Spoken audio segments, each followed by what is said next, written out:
Hello everybody, LeonX here, and welcome back to another Painscreek's Killing gameplay. So, yeah, we just went through Dorothy's house. We had access to her house. There was a key, and there was something I also forgot to. That's why I was stuck for the longest time. I forgot to grab something from Trisha's room. Second drawer. So I'm gonna go back and get it.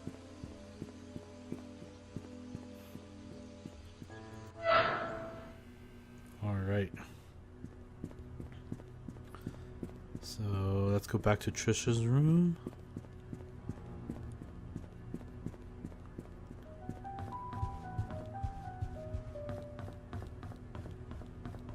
Alright, so close this. Open that, and there you go. God, we actually missed this. Let's see, please hold on to this. Someday I'll tell you everything. Scott. Another diary. So, Mom is so judgmental. She's so judgmental. She doesn't want me to be near Scott, saying that I should find someone who is of the same class as me. What does that even mean? Who determines what class Scott is in? Did Mom talk to Father Matthew? Is that why Father Matthew also forbade us from seeing each other? Don't they know that we're in love? Last night Scott and Father Matthew had a big fight. Father Matthew told him to stop seeing me again. I asked Scott why, but he didn't know the reason. I feel so miserable. Scott asked if I had a younger brother named Vincent. I didn't. He told me that it was probably just a rumor, but wanted to be sure about it. Who spread such a rumor about my family? At dinner, I asked Mom if I had a younger brother named Vincent. She stared at me and said no. She then asked where I got that name from. When I said from Scott, she told me dinner's over. I argued with her. She yelled and sent me to my room. Later, I heard her arguing with Dad. How could Mom fire Scott? This is so unreasonable. There's no reason at all for firing him. Why can't I see Scott anymore? I love Scott. Dad loves him too. Only Mom hates him. And I don't even know why. I find it really strange. I knew that today was Scott's day off, so I tried to surprise him at the cabin. However, I could not find him. I searched everywhere inside and outside of the cabin. He was nowhere to be found. Just as I was about to leave, he suddenly appeared as if he has been in there this whole time. This has happened several times now. I wonder if there's a hidden room in the cabin that I just don't know. There could be. Okay, so we got that, and let's go to the cabin. Now we're getting somewhere.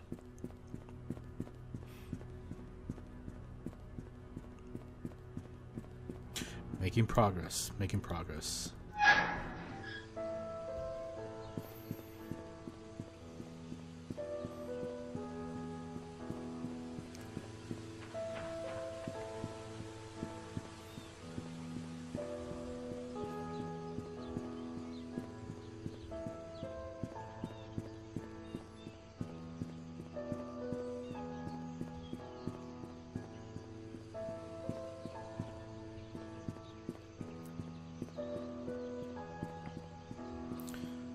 I really love the designs of this game.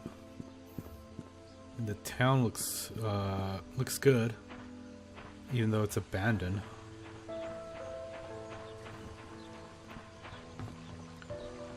don't know, it just seems so peaceful and quiet. Why does it freaking lag, really? Why?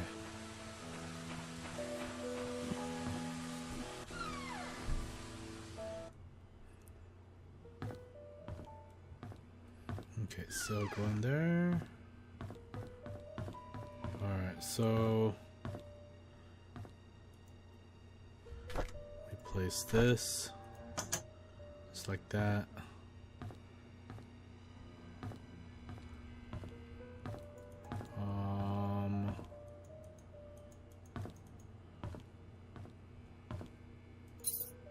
Oh, okay, there we go.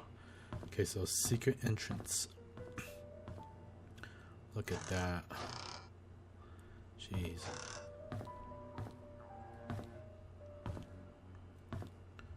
See, turn on the lights.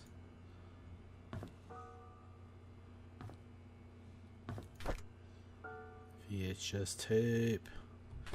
Can't take it. Robert's estate security tapes.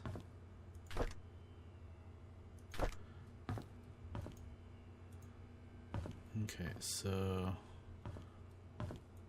ooh, old gate. Let's take that. Ooh, look at this. Who killed my mother? Couldn't be her. She tried to find Sophia. He's my father?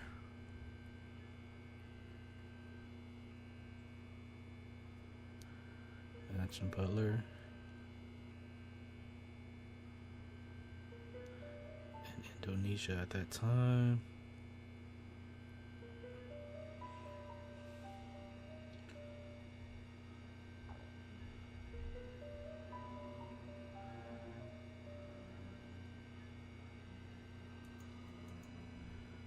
Huh.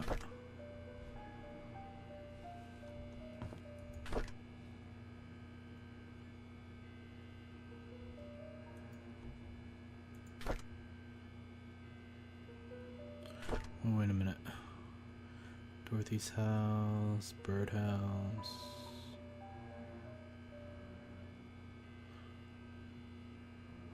I should take a picture of this. I might find this useful. Why was she killed?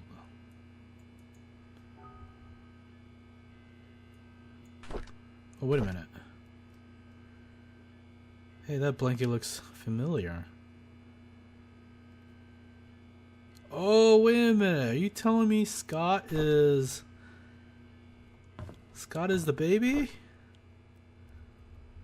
So Sophia is Scott's mom. No wonder I was kind of like, he's my father? What? This is interesting. I found out who killed my mother. Understanding psychology. Okay, so can we... Oh, yes. We got the sewer map.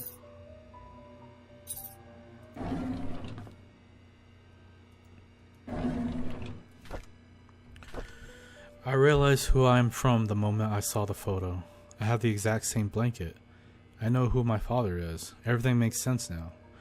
I visit Andrew today. I need to know where they hid Mom's body. But he cried and begged me not to say anything about it anymore. There was no room for whatever questions I had left. I then told him I'm the boy he gave to Father Kelvin to get rid of. He was utterly shocked. After that, I left. I cannot bear to look at him for another second. I know who I am, and now I feel everything is falling apart. Andrew came to the cabin, told me where the body was hidden. He said he was sorry and left. Externally, I was quiet. Internally, I was sputtering and livid. After he left, I came to my room and cried. The well had dried up and was covered in moss. I wouldn't have known that the well even existed if I didn't work at the mansion. I finally found Mom's body. I buried her in the cemetery next to Father Kelvin. There was no tombstone for her, just a wooden cross. I don't think Father Kelvin would mind. After all, he's the one who saved me. A month has passed. I haven't worked since, and have stopped meeting anyone. Trisha knocks on my door every day, but I would hide each time. She cries every time, begging me to come out, anxious to know why I won't see her if she has done anything wrong. I don't know what to say to her, but I know we cannot be together anymore. Father Matthew visited me today. He said that he hasn't seen me at church for a while, that no one has heard from me in weeks. When he asked how I was doing, I began crying. The tears just flowed down my cheeks. I cried and I cried. I just couldn't stop them. I told him everything. I told him that I know that Charles is my father. I confessed that I now knew that Trisha was my half-sister. I said I didn't know what to do now. He listened and didn't speak. The truth just revealed itself. Ooh, finally got the music box key. Taking that. And there's the blanket.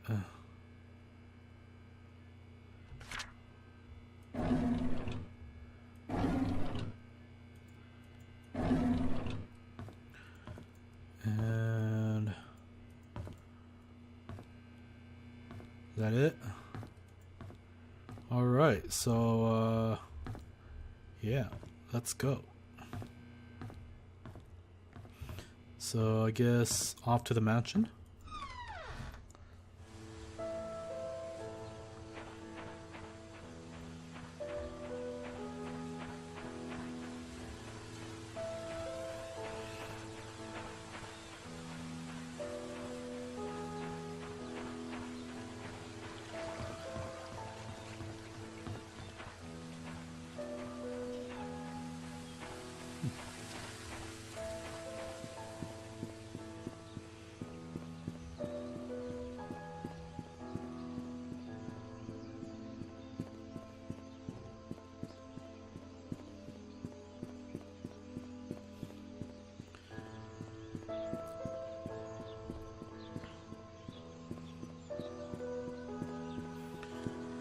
Okay, let's go to the mansion first.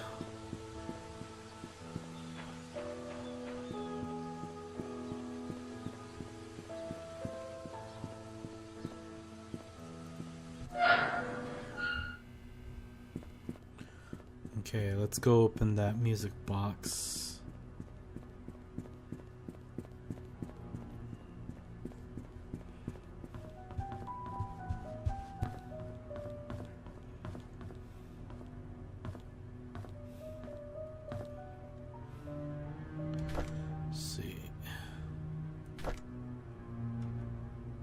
Dang it. Gotta be precise with that. Dear Trisha, as I've grown to learn about my birth parents, I feel as if a great veil has been lifted from my eyes. I now understand why Father Matthew was against us seeing each other. He was right. We shouldn't be together. Please believe me when I say I did not kill your mother. I never lied to you, and I never will. I don't know who killed Vivian. Hopefully the truth will come up to light someday. There's so much that I want to tell you, but I cannot at this moment. I pray the day when I can express everything to you will come quickly. All I can say now is that I am sorry for all the pain that I have caused you. Please forgive me. And what the heck is that? It's like a check. Okay, so it's just this letter and that's it.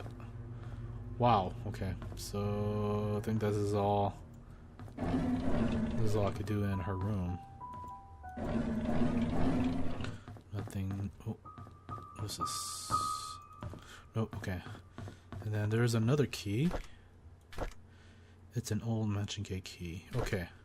So must be the backyard.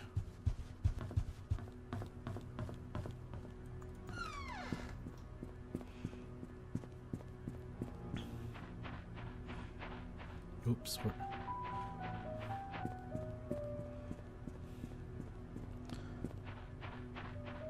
Must be this.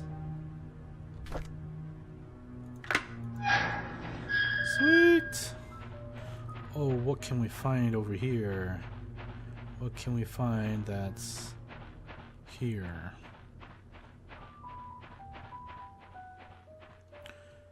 Oh wow, really?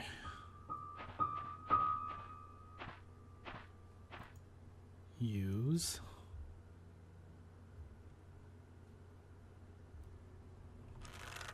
Oh.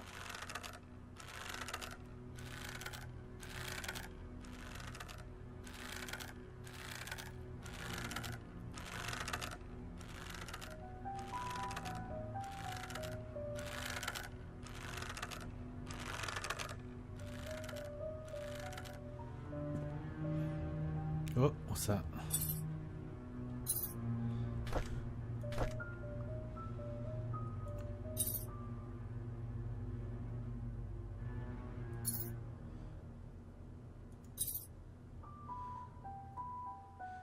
0526.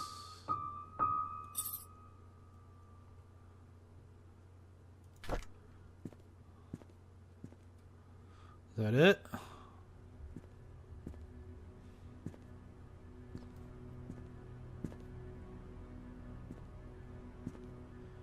Okay, that's it. That's all I see. Oh, geez, look at the lag. That lag? Oh, God. This looks horrible. Looks like I'm lagging.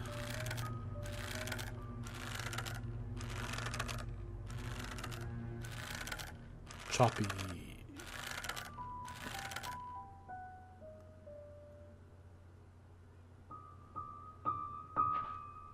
Okay, is that everything? Okay. So, I don't know what that locket is for, but hopefully we'll figure out what it's for later. So now, on to the... Was it the sewers? Yep, sewer. See, where's that map? Sewer map. Painscreek.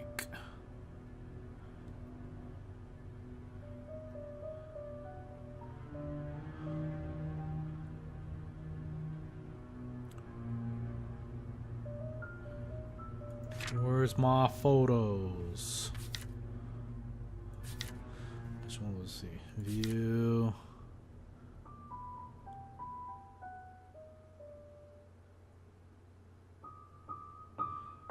Time capsule. Birdhouse.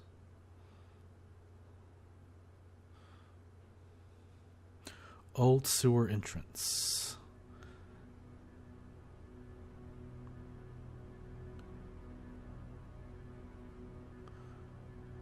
Huh, it's just between the mansion and the hospital.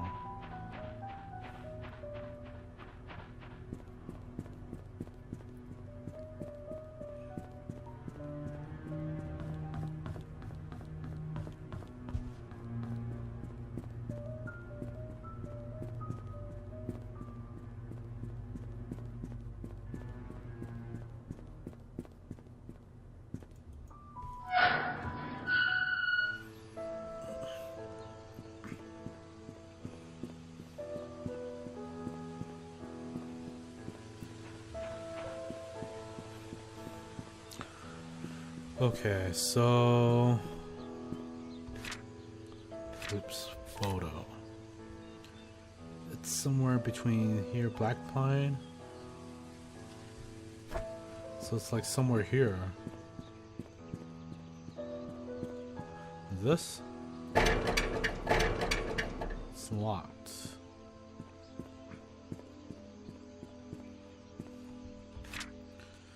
Dang it. It has to be here somewhere.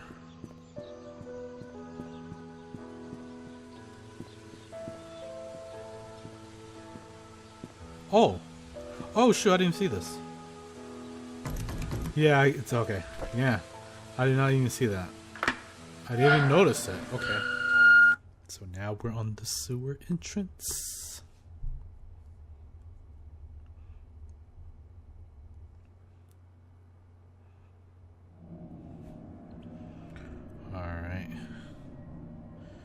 Oh, jeez. Sewer map. So... I'm guessing I'm either here. Right. Yep. So I'm like right here, between here.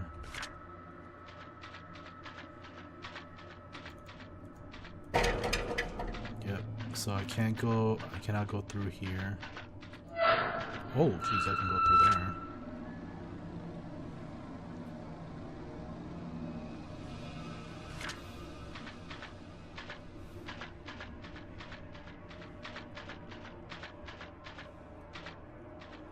Can I go?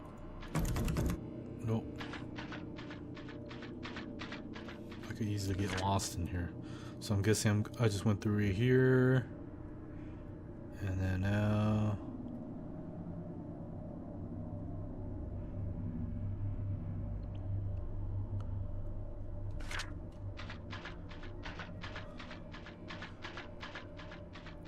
Okay. So I'm somewhere in between here.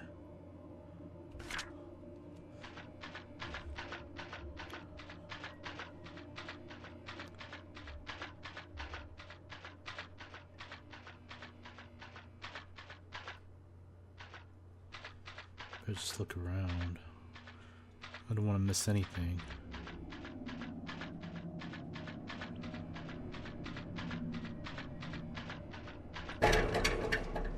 It's bolted from the other side. Oh god. So it's trapped over here, so next is somewhere over here. I don't know. Let's see what's open. I don't know.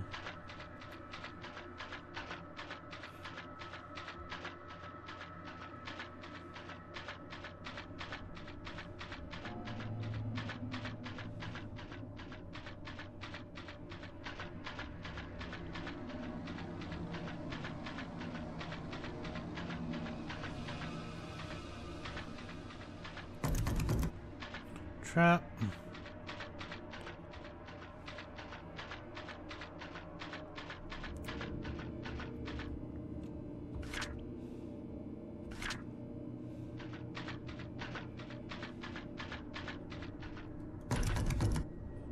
Locked. Okay, so I guess it's just over here then.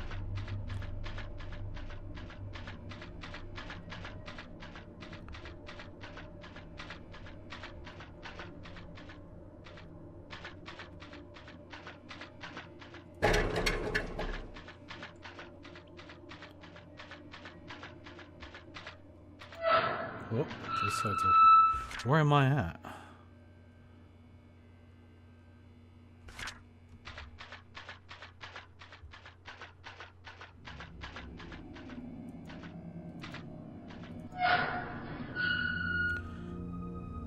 And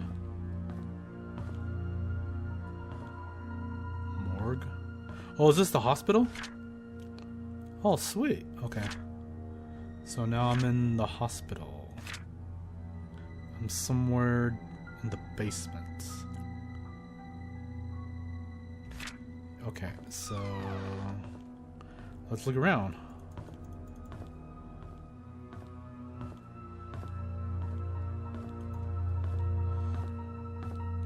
Oh, oh, oh. Hey, is this the private investigator? And he dropped keys. Briefcase key. Ooh! We got his keys to the briefcase. BH. BH. What is BH? I called Dorothy last week. She told me something interesting about Sophia. There was a puzzle that she received from Matthew when she first started working at the mansion. Sort of a birthday gift for her. In that puzzle, Sophia was to visit both hers and Matthew's favorite locations in Painscreek. In each location lies a clue that Matthew had written on the wall of the building exterior. The clues, when put together, will point to the location of her gift. I thought that was a neat idea. Sophia's favorite places: Anne's Court, Inn and Suite. Anne's Courtyard, Inn and Suites. See, bridge over the stream by the gate entrance, and the post office. Why would someone like the post office, and where can I find Matthew's favorite places? I received an anonymous message this morning. It claimed that Scott wasn't Vivian's killer. Unfortunately, that's all I've got. I have had my doubts whether Scott really killed Vivian. He sure had the motive, but upon reading all his diaries and looking through his investigation notes, I can't help but think that Scott didn't kill Vivian.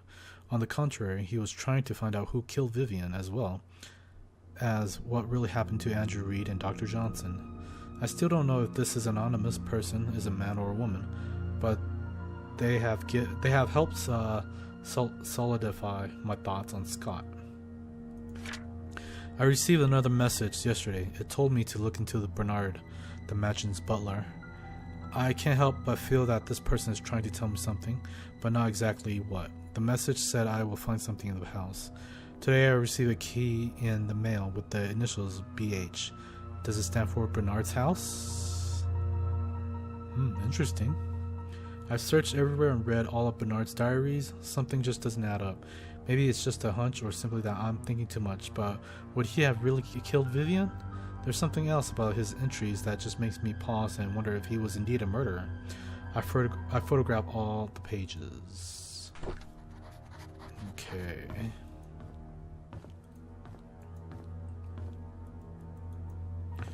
Not that. Ooh. God, that scared me. Okay, so that's it. That's all I see. Okay, so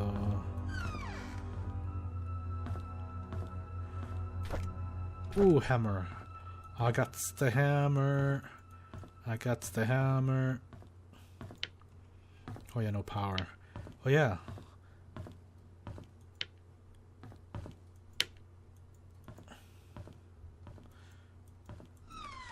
Yes, the power. Yes, power, power, power. Turn on the power. Sweet. We got the power back on. Yes. What? Look at that. We got lights on. Okay, now we can, Sweet. Does the elevator work? Elevator's not working. Okay, well, at least, we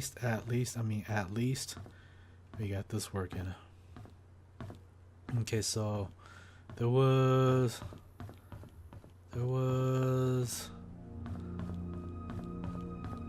yes, now I can go here. Sweet. Use. Yes, yes, yes, yes, yes. We're getting somewhere good.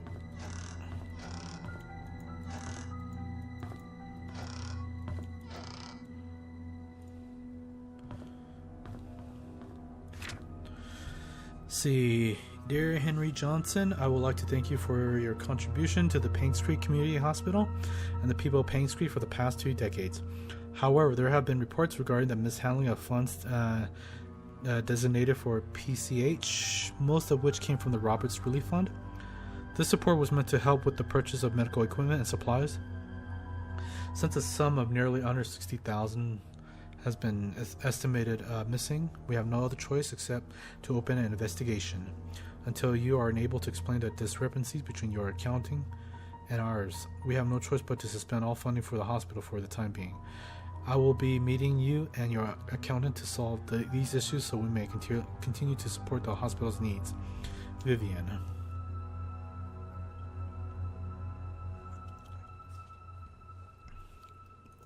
Okay.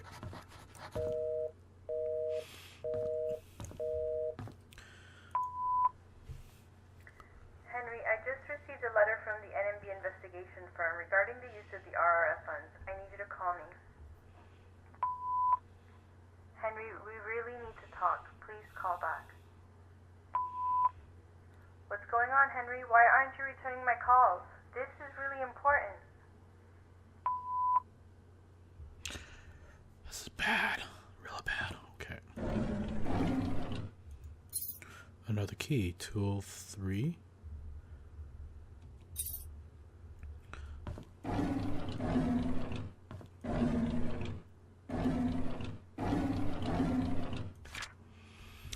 To Charles Roberts, I don't know if it's a joke that you sent me the threat letter, but if you knew about the well, then you must have found out the truth. Just so you know, your wife was the one behind all of it. If you have any grudge, it's with her, not me. I was just a witness in Sophia's death, nothing more. Fax it tomorrow. Oh, wow. I know what you did. Meet me by the well at midnight. You know which one. Come alone.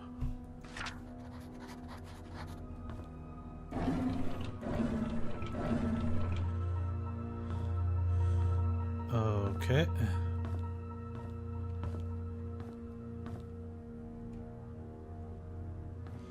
Anything else? Okay, that's it. So pretty much I got keys, and looking like a necklace, locket, and a key. Found in the hospital office.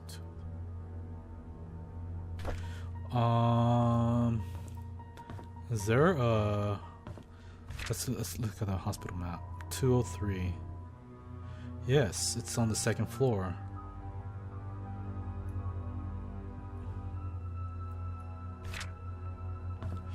Alright, let's go upstairs. So 203, 208, 209. It's gotta be somewhere over here then. Right there. Oh, okay.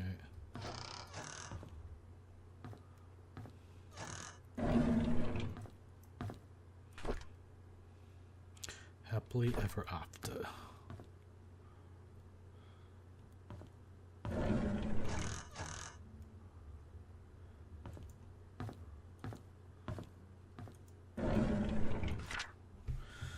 Scott Brooks' body found by jogger with multiple stab wounds to the heart.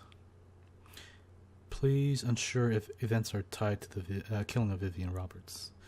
Scott Brooks, the murder suspect on the Vivian Roberts case, was killed yesterday. His body was found on the roadside along Maple Drive. At around 6:50 a.m., a jogger happened to see a body lying motionless on the side of the road behind the bush while doing his morning run. He stopped to check if the person needed help, only to notice that the body was covered in blood. He immediately called 911. The police arrived shortly at around 7 a.m. and the victim was pronounced dead. The time of death was predicted to be about 4 to 6 hours ago, putting the time of death between 1 and 3. Questions have been raised pertaining to the murder of Vivian Roberts, especially since Scott was released from prison too. Scott's body was found behind the bush on Maple Drive. Oh, wow. Scott was murdered. Looks like a room key. Yesterday, on hearing that Scott was apprehended for the murder of her mother, Trisha collapsed. The police called this morning to inform us that it was just a nervous breakdown. However, they suggested that she should stay there for another few days. Charles is asking me to stay by her side. It rained today. Trisha has always hated the rain. She stayed in bed, tucked under the blanket, nearly the entire day. Here and there, she mutters Scott's name out loud. She cried herself to sleep a few times. It pains me to see her like this. Charles visits Trisha almost every day. Today, he was quieter than usual. All of a sudden, he told me that Vivian had been seeing another man, apparently a banker, for more than a year. He asked if Vivian ever talked to me about it. I said I did not know anything, but was sure that Vivian would never have done such a thing. Then I realized that Trisha was awake. I'm not sure if she heard our conversation. Sheriff Howard came today. He asked me if I remember seeing anything suspicious the night Vivian died. I've already told him everything I know. It's frustrating to be asked over and over about things that I just want to forget. Before he left, I asked if Scott could really be the killer. He said he's wondering the same thing. If Scott was not the killer, then who killed Vivian? Derek came by to see Trisha. I asked him how he was doing. He said that the medical expenses for Wanda were more than he expected. Even with Charles' help, he's been forced to use up most of his savings. He's currently searching for a second job. He asked me if there was a future for him. Traveling with Charles made him see some of the rather ugly side of the world. His mother is hospitalized with terminal cancer, and seeing his best friend Trisha like this pains him. I did not know what to tell him. Before he left, he leaned close to her and whispered, Would it have been better if Scott just never showed up? Would you have chosen me? I wish that I never heard that. Interesting. Man, a lot of things going on. Lots and lots of things going on. Even Vivian had an affair herself. Okay, so that's it for the hospital, I think. Okay, let's leave. let's go. Let's see.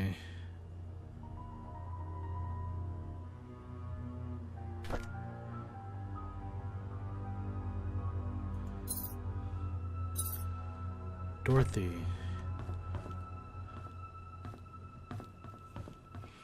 Let's go to Dorothy's house.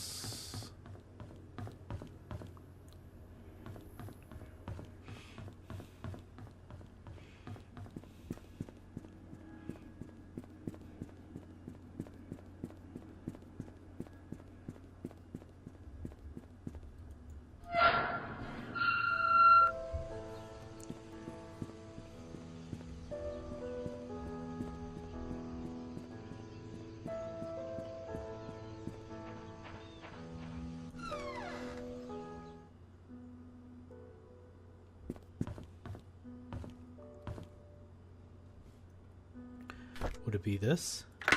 Oh, of course. Okay, I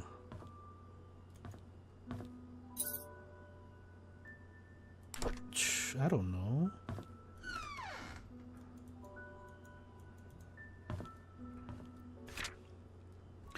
Dear Dorothy, I want to express my heartfelt gratitude for all of you've done for me. You've taken care of my store on so many occasions. You've helped maintain it bright spirit. I would be lying if I said that I'm not saddened by your departure. I will greatly miss you. I wish you all the best in your new place. Do invite me there once you've settled in. May God be with you. Best regard, Oliver Gibson. Oh, yes. I'm pretty sure, I think that's the key to his store. Oliver Photo Lab Cleaning. Okay. Let's see. But Pendant of Mother Mary. Okay, so can I take that? Daughter of ex-mayor found dead at Painscreek Community Hospital. Trisha Roberts fall 40 feet from rooftop, lands on head and dies. Oh shoot! Was that the place that was that dead body or that outline body? Was that her? So yesterday morning, the body of Trisha Roberts was found on the grounds of Painscreek Community Hospital. She was pronounced dead at 7:20 a.m. According to Miss Thompson, she was starting her morning shift when she heard some sound near the reception area. She went out to find Trisha lying motionless. Blood was flowing out from her head. She quickly called for Dr. Bennett, the attending physician for the day's morning shift, who brought Trisha to the emergency room at once. Unfortunately, it was too late. The hospital's CCTV shows that Trisha Roberts was walking around the hospital. At around 6:30 a.m., she headed to the roof. At 6:54 a.m., a few minutes later, her body was found on the ground. 3 floors below, Charles Roberts, ex-mayor and father of the deceased. The hospital is now checking to see why the roof door was not locked. Investigation is still pending regarding Trisha's death.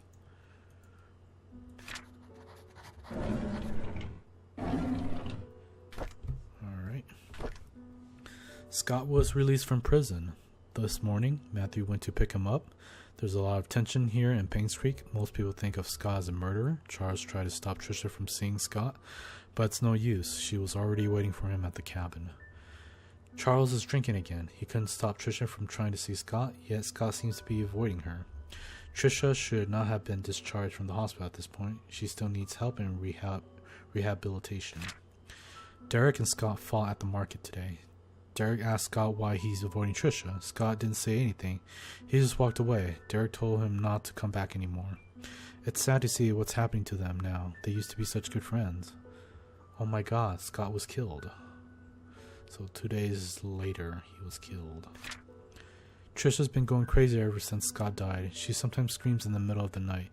Here and there, she'll ask her why Scott hasn't visited her for a while. No one seems to know how to answer without agitating her condition. Trisha is finally being admitted to the hospital for another mental breakdown. Charles doesn't know what to do. I've asked for his permission to take care of Trisha at the hospital until she recovers. I think Charles appreciates my help. Okay, so Oh, wait a minute. Wait a minute. Could this be it?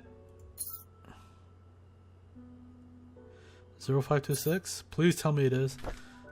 0526.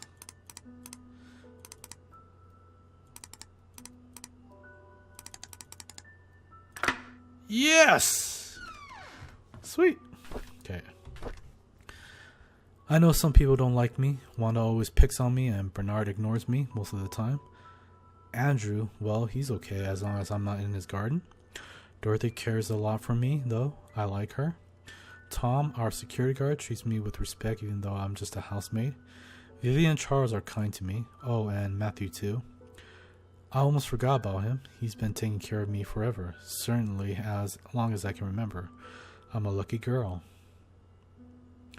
Matthew talks to me whenever he has time. Sometimes I feel he's trying to escape his chores at the church.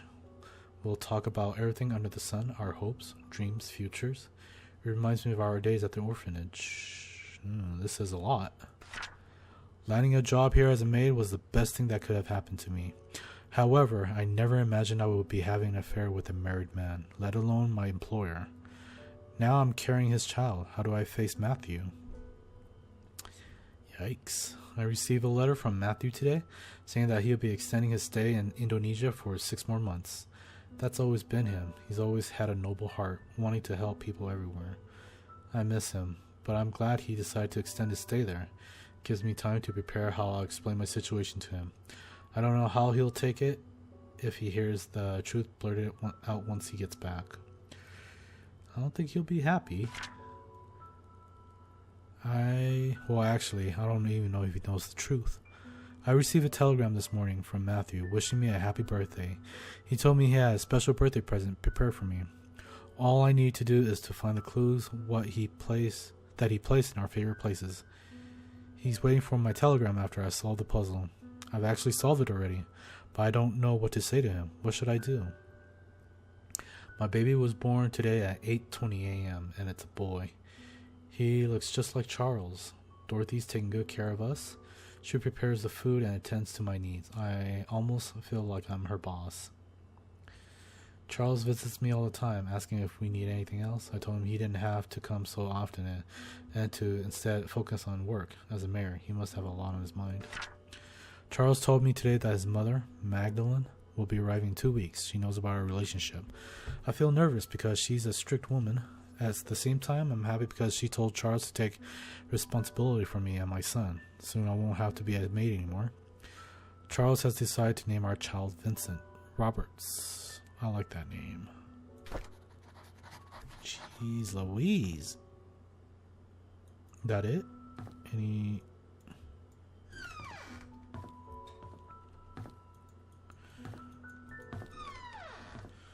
That is it. Oh! Dear Sophia, how have you been? I hope everything is treating you well at the mansion. It's been 6 months since my missionary work started here in Indonesia. Life here is hard but meaningful. I thought my life at the orphanage was miserable, but after coming here, I realized I am blessed more than I could ever imagine. I'm supposed to be back in 1 week's time, but I recently decided that I'll be extending my stay here for another 6 months. I haven't received any letters from you for a while now. I hope you're doing well. Remember the time when we were at the orphanage? You said that you don't want to be poor anymore? I think God heard your call and brought you to Painscreek. Charles and Vivian told me that they were glad I introduced you to them. They say you are a hard-working person with a kind heart, and that us being related was not the reason they hired you. You got the job on your own merit. I did not know whether or not to tell them we are not actually cousins. I feel bad for lying to them.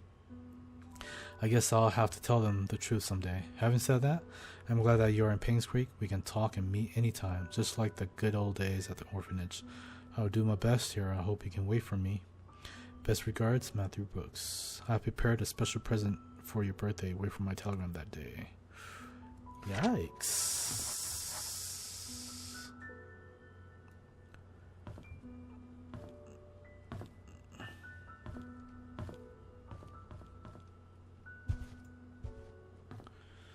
Okay, so is that all? Okay, so let's see. What next? See, let's go to...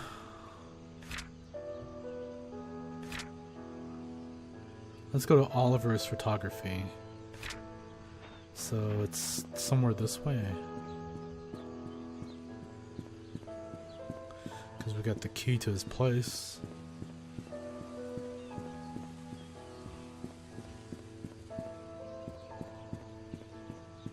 Here it is.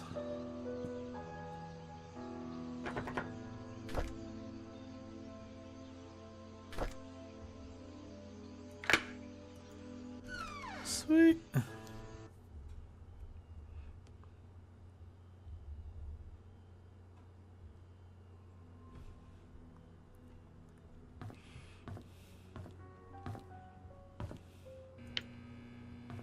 Turn on the lights.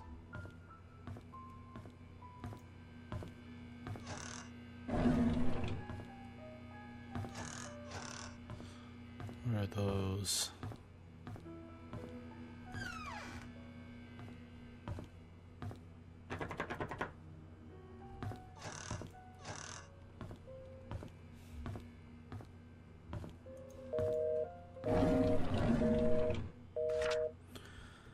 See, dear Mr. Oliver Gibson, we regret to hear that Father Matthew will not be joining any part of the annual religious gathering event from July 18th till the 23rd in South York. We received Father Matthew's memo yesterday saying that he was not feeling well. I assume he also informed you about his this last-minute change. Please send him our regards. We wish him a swift recovery so he may serve the people of Painscreek soon.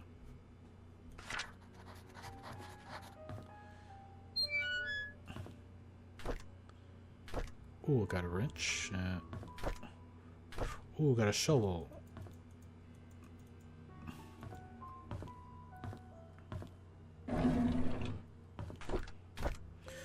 We attended Trisha's funeral this morning. Charles tried to be strong, but by the end of the ceremony, his face was wet. Dorothy cried her heart out. It truly pains the soul to witness so many deaths occur here in Painscreek. Every one of those deaths was of a person I knew, and some were very close to me. Among them, Vivian's death shocked me the most. Despite what the media said, I would not for even a moment believe that Scott killed her. It just doesn't make sense to me. Trisha's death hurt the most, probably because I spent the last few years mentoring her. She was smart, kind, and very talented. She was turning into a very promising young woman. With her passing, Charles has lost all his family members. He's all alone. I can't imagine the pain he's going through. Dorothy left Painscreek early February, a month after Trisha's funeral. The hospital closed shortly after. By the end of the month, Charles had packed and departed Painscreek for good. Wanda passed away on March 12, 1996. Her cancer had spread too far and too deep. The doctor could not save her. 2 weeks after her funeral, Derek moved out of Painscreek. Autumn is approaching. My photography store will be closing by the end of this month. I have many things to say, but there's no one left to confide in. Anyways, I've been thinking about God, I can't even read that. Retiring for quite a while now. Maybe the time has come. Okay. Restroom. Better just make sure there's nothing back here. Okay, so is there any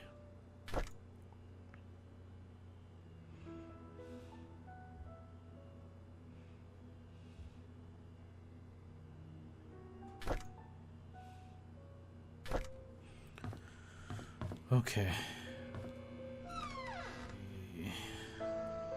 Let's see. I guess we'll go to Bernard's place. Or no. Let's go get the briefcase. Let's go find out what's in that briefcase.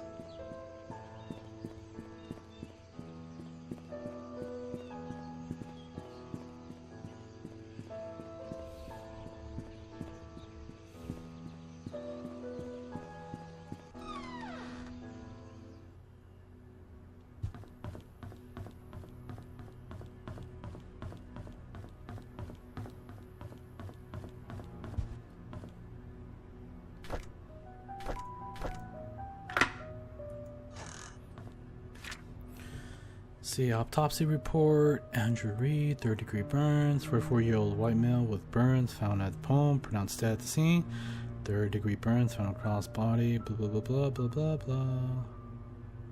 Close inspection reveals punctured lungs with an object similar to a switchblade or a small knife.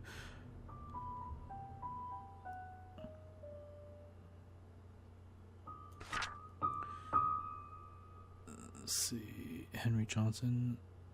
God, I can't even say that. 61-year-old white male pulled out of a car submerged in lake. The victim's lungs do not contain water, which shows that he did not die by drowning. Due to the prolonged submerge of the body in water, the estimated time of death might not be accurate. Estimated death is between 12 to 16 days. Top right side of the skull, leaning towards the front above the right eye, has a wide crack, usually caused by a sharp object and strong force. Front torso, face, back portion of form suffer numerous lacerations. Victim mostly likely to succumb to blood loss before being placed in water. Vivian Roberts, 55-year-old white female, found lying in front of the matching gates, pronounced dead at the scene. 12 centimeters wide, 7 centimeters deep crack found on the right side of the head, impact caused by a strong force with a sharp object. Laceration on the front torso and back side of both forearms. Victim died from blood loss. The code for Charles' safe in the gallery is Vincent's birthday. How could I not have thought about that? Call Sheriff James, check his file. 7741. And oh, that's the dartboard Bernard's house. Sweet. So what? That's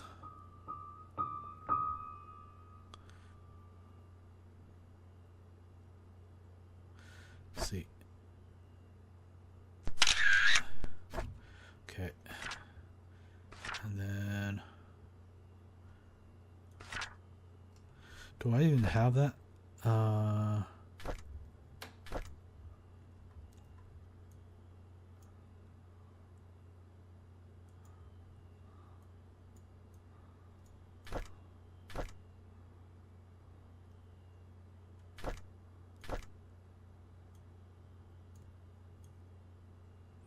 I don't think I do, so let's just take a picture of this too.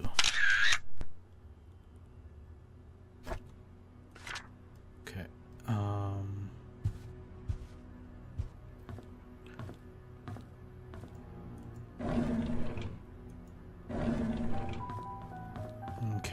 Okay.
Ooh.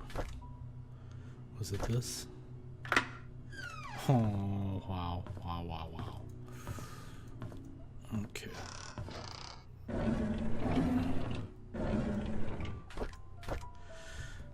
See, day 1, the hospital gave me these pills. They are supposed to help fight depression. Day 2, I feel a slight dizziness. It might be the food that I ate this morning. Day 3, the dizziness comes and goes. I'm still able to work, not a big problem. Day 5, it's my day off today. I didn't take the medication. By the evening, I started thinking about Vivian. I had to drive Vivian again, so I took double the dosage. I had a migraine for the rest of the day. At least I didn't have to think about her. And then day 11, couldn't Vivian stop seeing that guy? Why can't I stop thinking about it? Day 12, now I know that my dizziness comes from those pills. Day 20, the pills. They don't seem to work anymore. It doesn't matter if I take them or not. Can't stop imagining what Vivian and that guy are doing whenever they meet. I stopped taking the medications.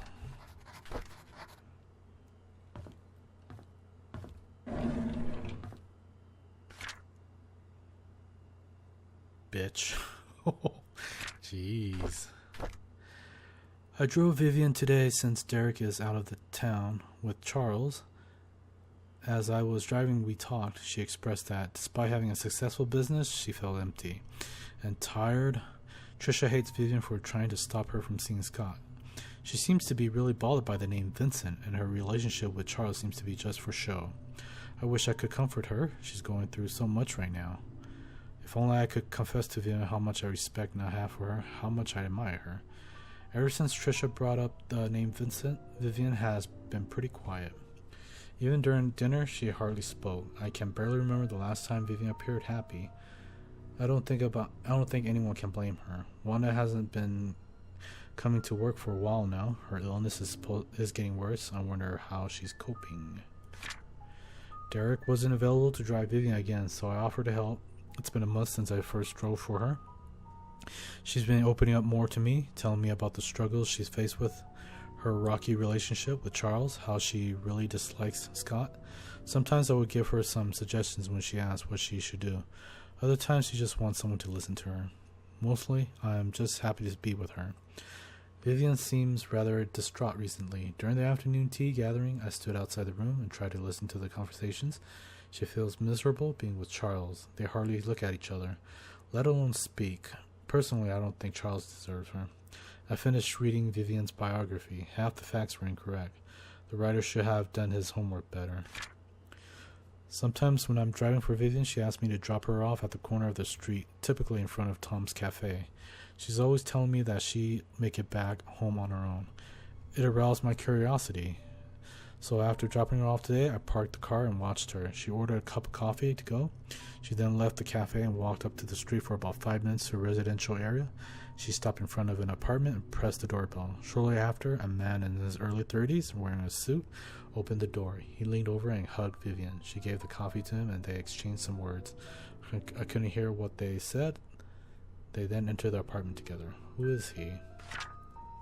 This is the 6th time I followed Vivian. After she went into the building with the guy, I parked the car nearby to wait for her to come out. Is this considered stalking?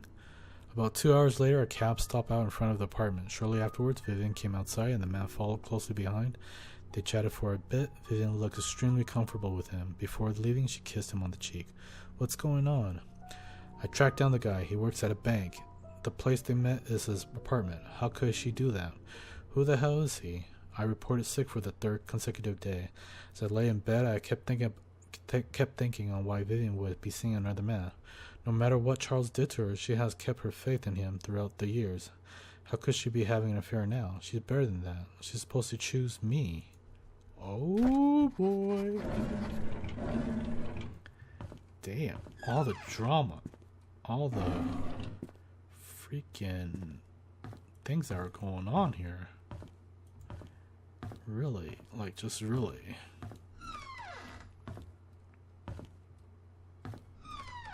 Okay, so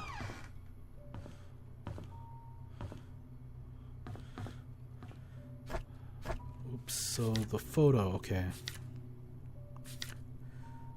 Okay, so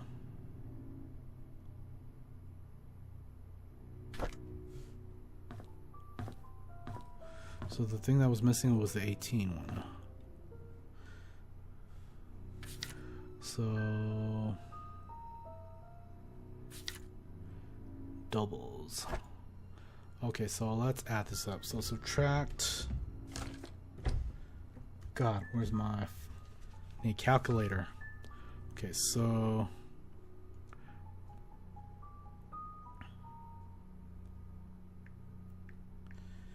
plus 18 plus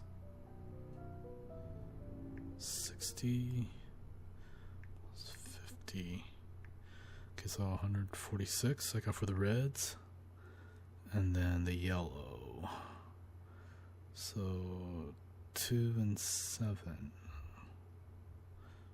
6 subtract. Oh no.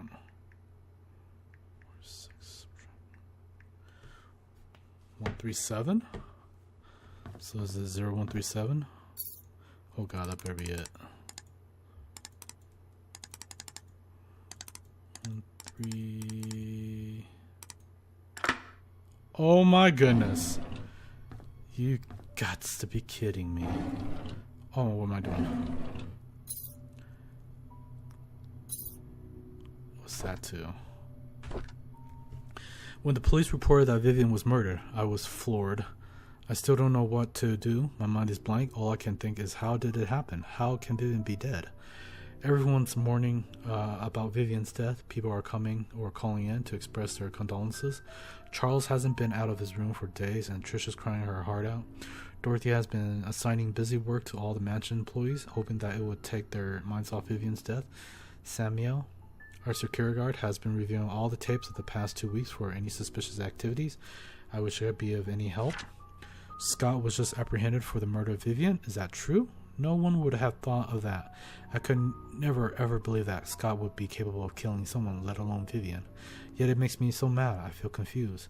Trisha was admitted to the hospital today. She had a nervous breakdown after finding out that Scott could be her mother's killer. Her condition has been getting worse over the past few weeks, and no one has been able to properly help her. Charles finally decided to seek help from the hospital. Matthew never believed that his son killed Vivian. He hired some fancy lawyer to defend him.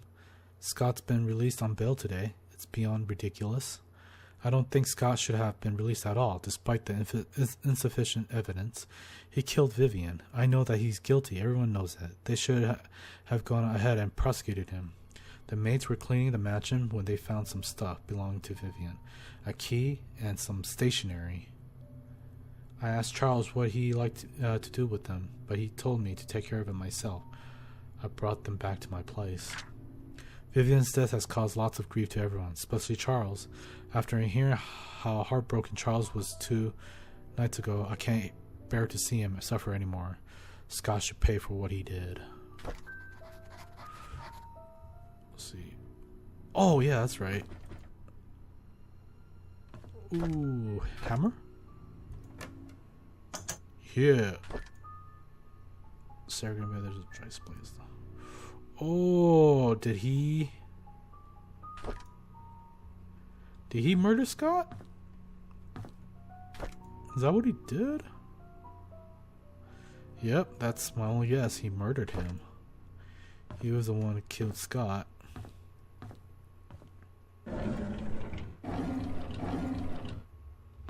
Okay, so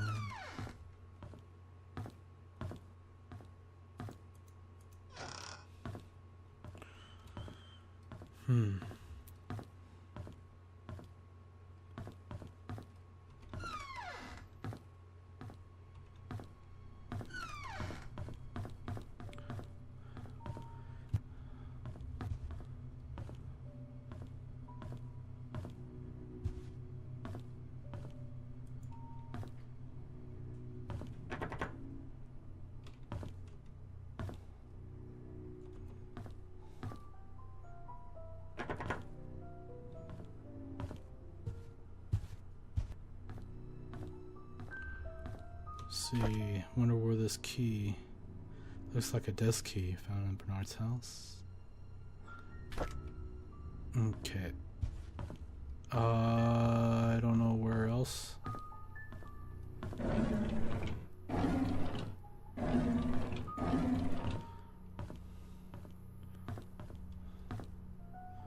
Okay, so now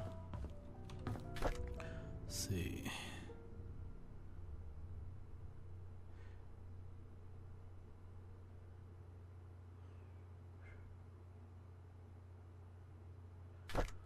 What to do? What to do next?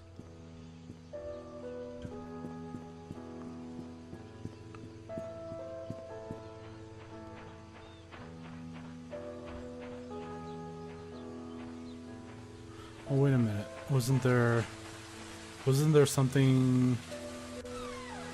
Yeah, was there something in Wanda's place? I think there was like a desk or something that needed to get fixed.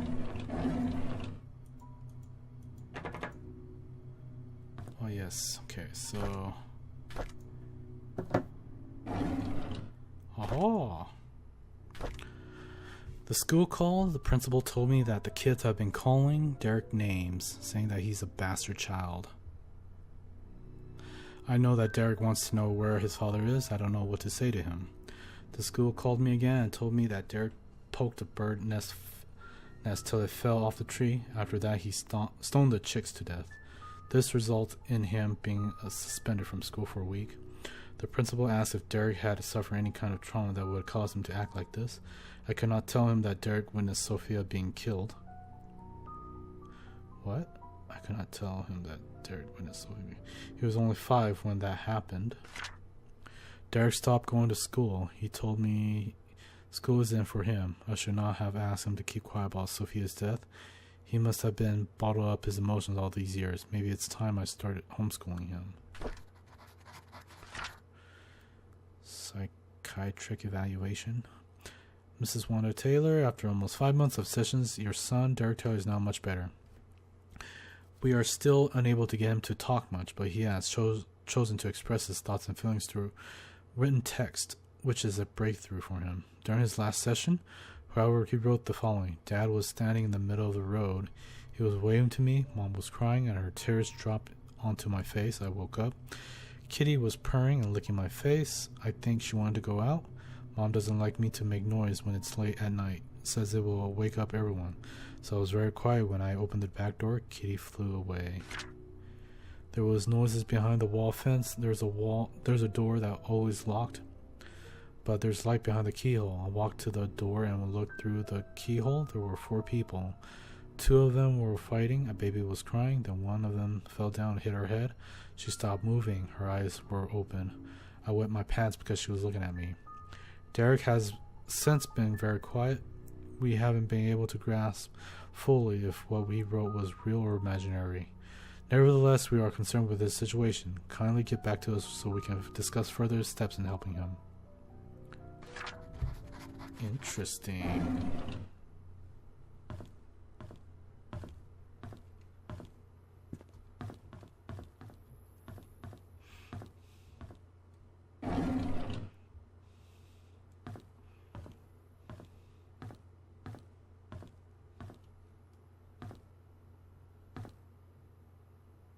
Dear Father, how's everything going?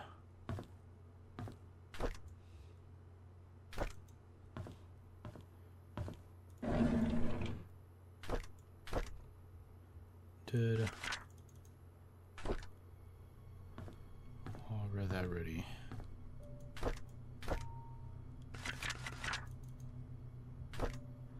Read that already too. Okay, so I think that's it.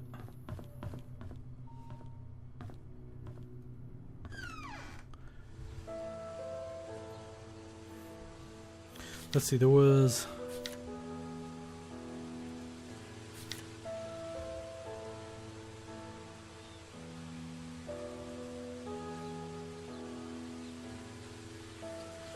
Cemetery, time capsule.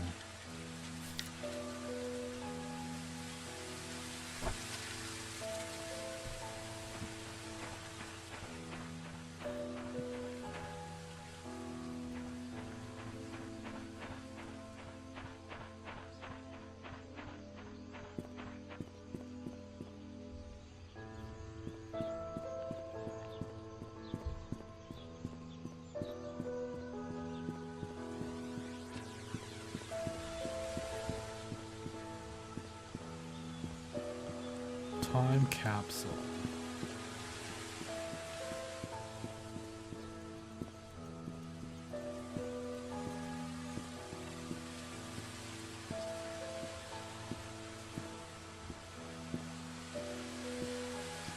Let's see. Wasn't there a journal that talked about... So was it Derek?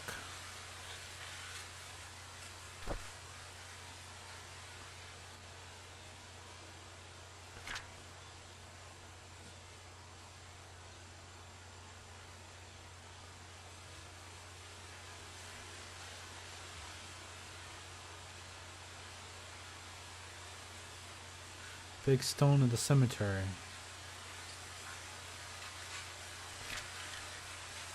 Big stone.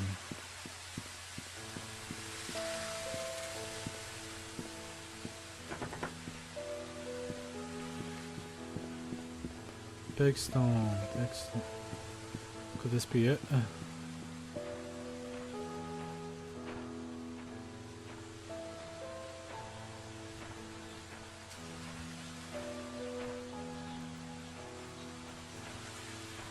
Big stone.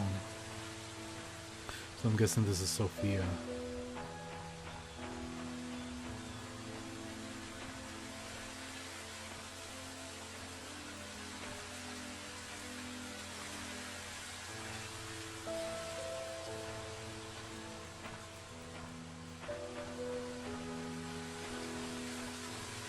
Near a big stone.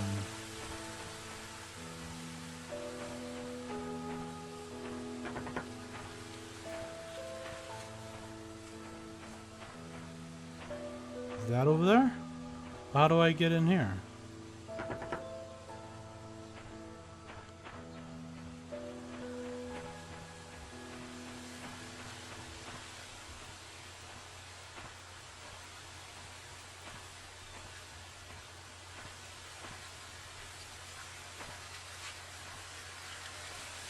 Whoop.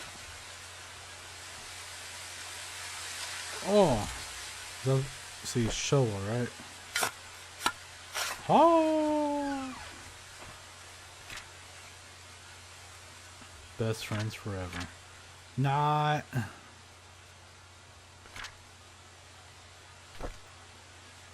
Gee, Trisha, congratulations. I'll always love you from now on.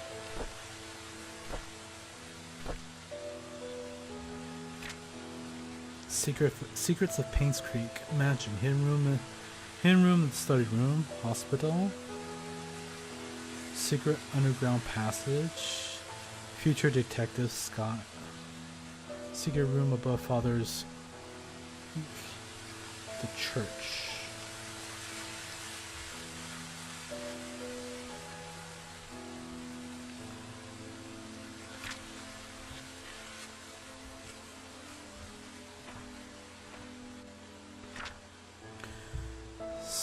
Scott is gone and Trisha is dead. How did this happen? We held Trisha's funerals last week. There could have been more people there. There should have been more. This village will be barren in a few months to a year. My generation is just moving out, and the old generation is simply dying out. I will also be leaving here soon. Once my mother passes on, once I can't take of her any longer. Can't take of her any longer. What? The night Vivian died, I saw Scott meeting her. I was at a distance from where they were arguing. I couldn't hear the details, but I could tell they were disagreeing. When Scott left and went back to this cabin, I followed him. I watched him through the window till early morning, all the time, thinking how we have drifted so far. How could Trisha choose him over me? Am I not good enough for her? The police questioned me when Scott was suspected of killing Vivian. I know he didn't do it, but I decided not to tell them what I knew. With Scott locked up, I could have a chance to be with Trisha. I didn't expect that this small omission on my part would eventually lead to Scott's death. When Scott died, Trisha ended her life. In a way, I too died that day. I never wished for Scott to die, nor Trisha. I hope they can forgive me. That's sad.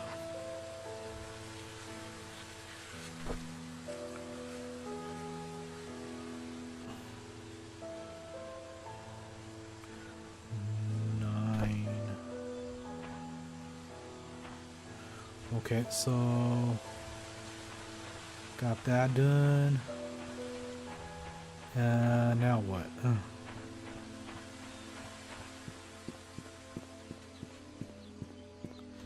Let's see.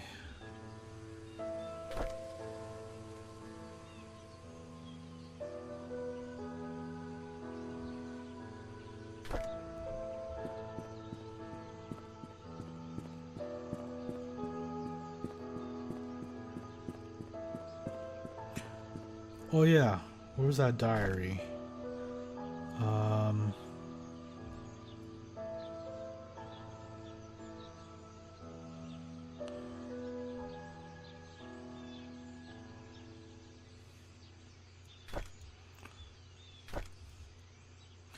see, something about puzzle. There was a puzzle that she received from Matthew when she first started out working at the mansion, sort of a birthday gift for her. Both hers and Matthew's favorite location in Painscreek. Each location lies clue that Matthew had written on it. So Sophia's places were the courtyard, the inn, the inn, the bridge, and the post office. So what was Matthew's favorite places? See, so he written something on the walls or something like that. Right, so he wrote down something.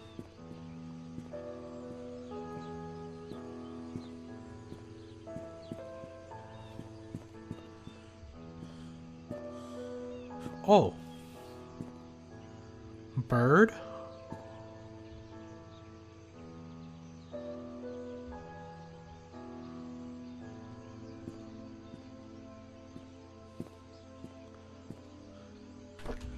Let's see.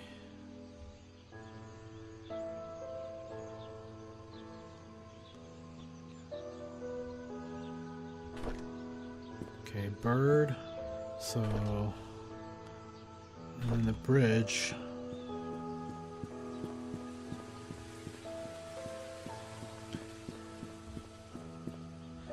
The bridge and then the post office, right?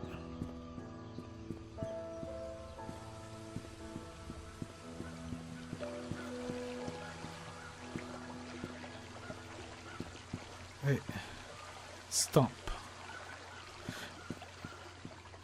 Wait a minute, this got, I think I found that, the wooden stump with the chest inside.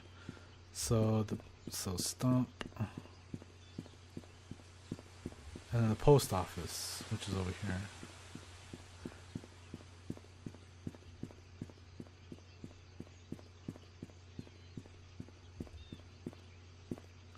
So, look around carefully. Oh. Stream. Okay, so what was Father's Matthew? Let's see.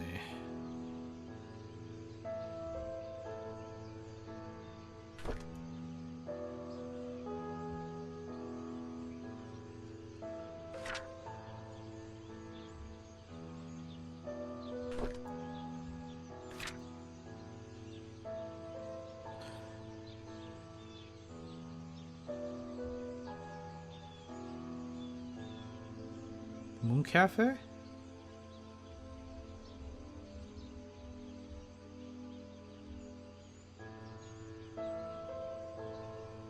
So Moon Cafe,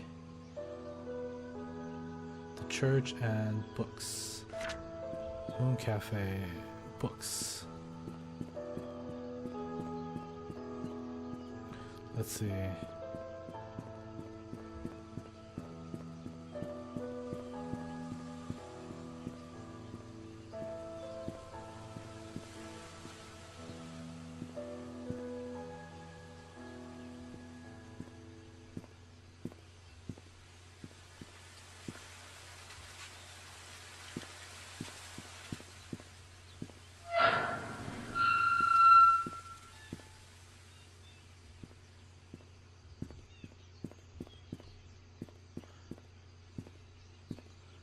Moon Cafe.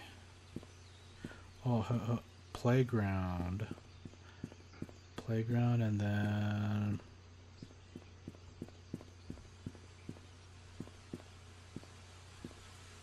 oh, right there, house.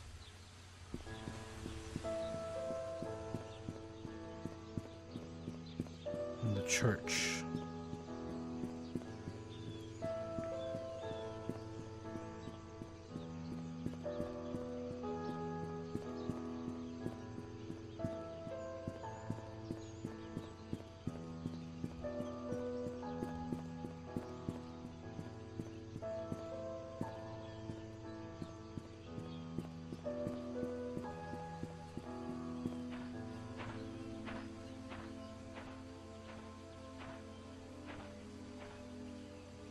$12.03.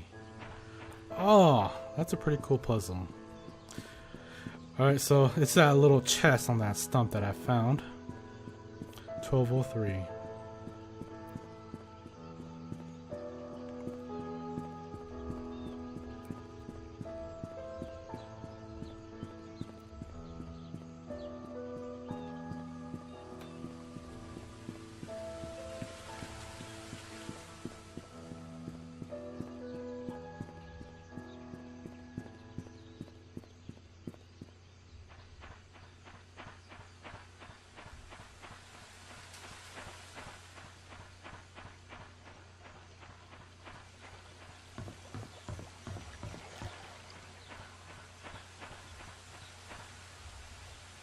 Oh, come on. No lag, please. So, birdhouse.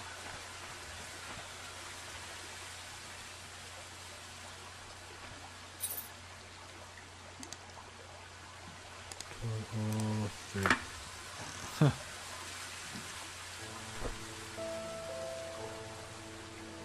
Is that a wedding ring? Dear Sophia, it's been quite a while since I last wrote to you. I've been busy.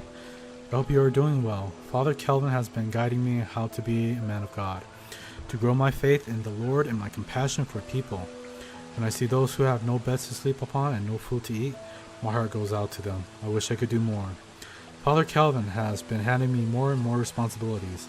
Seems like he might be retiring soon. He even gave me his favorite desk in the study room.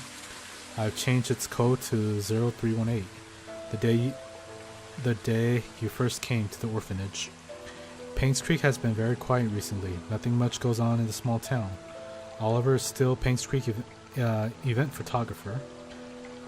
Charles and Vivian are running their business as usual. Trisha's 7 now. She's really smart and loves to hang out with her dad. Dorothy's the same old Dorothy that we all love. Bernard's still the reliable butler. I don't think he'll ever be replaced. As for me, well, I'm still here waiting for your return. Do you remember the church attic? Well, I spent most of my free time there now, doing wood carving. It helps me relax. Hey, I even got pretty good at it. Sometimes I'll think of you and how we spent our time together. I'm not sure if you ever realized how I felt towards you. Since you left, I kept writing these letters, but I never mailed them. And to be honest, it's because I don't have a clue where you may be staying right now. At that same time, writing to you has made me feel that we are still close to one another. Today marks the 6th year that you left Painscreek. I still don't know why you left. All I want to say is take care. This will be my last letter. One day I hope to see you again. Love always, Matthew. So it seems like he loves her. I wonder, did he ever find out? Dear Sophia, please wait for my return. From the moment I spent with you, it's like a beautiful dream come true. Happy birthday. Yep. It's sad, too. I wonder if he ever knew the truth. Okay. What next? Oh yeah, the sheriff's office. I think I still have that photo. The code for Charles' safe in the gallery is Vincent's birthday. How could I not have thought about that? Call Sheriff James. Check his file. Okay. We're gonna go to the sheriff's office. Just grab whatever that's in that code. And then I think we'll call it. This is getting very, very interesting. Very interesting.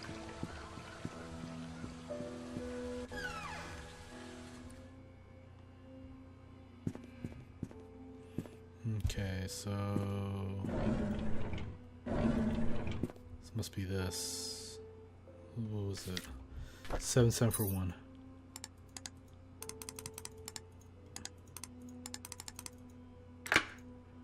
Sweet.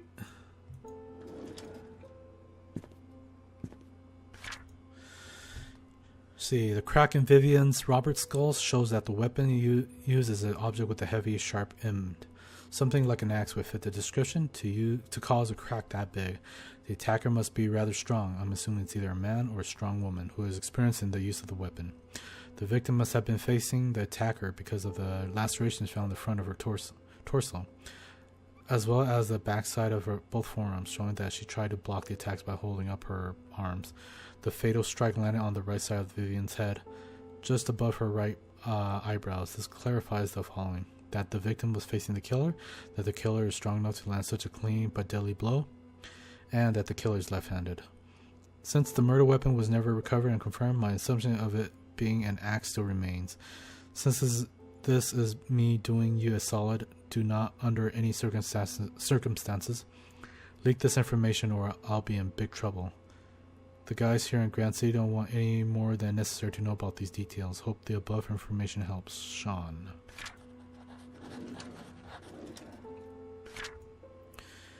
Vivian Roberts murder case, record of alibi. See, Charles Roberts. I wasn't here when my wife was killed. I left for New York on July 18th to attend a conference meeting that was supposed to last for 3 days. I was supposed to be back on the weekend, on the morning of July 20th. However, I received a phone call from our butler informing me that Vivian had been murdered. I could not believe what I've heard. I cut short my trip and immediately came back to Painscreek. Matthew Books. There is an annual religious gathering event in Hartford where pastors from different churches in our state's vicinity meet and discuss what we can do to our society. The event started on July 18th and ran for 5 days, so it ended on July 23rd. I represented Painscreek Trinity Church at the event. Our church can confirm this because we had to cancel our Sunday service that week. See, Bernard. I was preparing for the fundraising event when I felt sick. However, there was no one who can really do my job, so I kept working. At about 9 in the evening, I was too sick to continue, so I bid Vivian goodnight and headed back home. Dorothy Peterson saw me leave. No, there is no one else that lives there. I live alone. Dorothy Patterson? Yes, Bernard was not feeling well that day, so he left slightly earlier than usual. However, he finished his work before he left. When I saw how sick he appeared, I wonder how he could have kept on working. Well, I guess that's why the Roberts family trusts him so much. Me, I was around the mansion most of the time, either preparing the food or making sure that the other maids were doing their jobs. The fundraising event, which was to be held the following day, was important to Vivian, so we were all making sure that everything would be perfect. By the time Mary left, it was already past midnight. I locked the doors and then went home myself. No, I live alone. Mary Martinez. My name is Mary Martinez. I've been working in the kitchen for the past few days for the upcoming fundraising event. Jimmy's Bakery was supposed to deliver the cakes, but a few days before the event, they called to inform us that they can't make it. Suddenly, I was in charge of the cakes. I was so mad because we didn't have much time, and this event was supposed to be extremely crucial for Vivian's business. But after hearing that Vivian was murdered, all my anger and work just sort of became irrelevant. Erick. I remember dropping Mr. Roberts off at the airport on July 18th at around 2 p.m.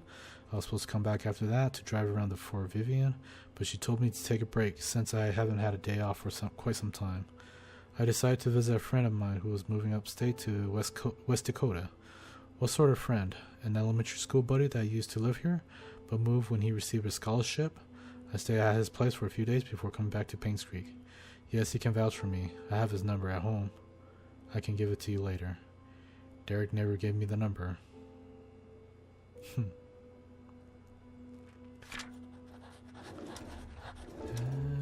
Nothing. Oh, what's this? Card key.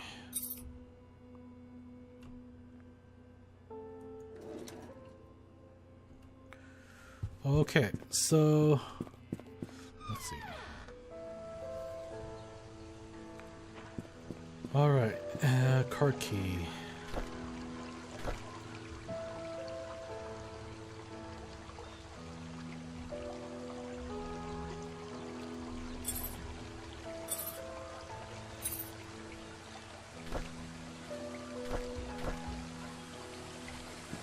Oh, of course. Look, it bugged on me.